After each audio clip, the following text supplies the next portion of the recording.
પહેલા તો બધાને જય દ્વારકાધીશ અને જય માતાજી। આજે આપણે જાણીશું કે દ્વારકાધીશના મંદિરમાં 56 સીડીઓ જ કેમ છે અને મંદિરમાં 52 ગજની ધજા જ કેમ ચડાવવામાં આવે છે।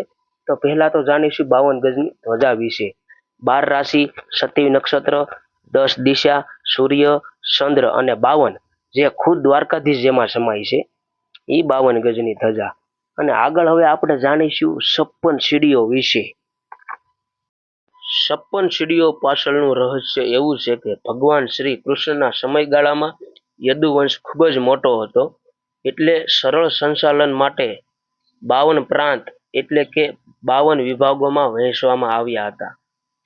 આ 52 વિભાગોના મુખ્ય 4 દેવ હતા। 1 ભગવાન કૃષ્ણ, 2 એમના ભાઈ બલરામ, 3 ભગવાન કૃષ્ણના પુત્ર પ્રદ્યુમન અને 4 અનિરુદ્ધ જે પ્રદ્યુમનના પુત્ર હતા।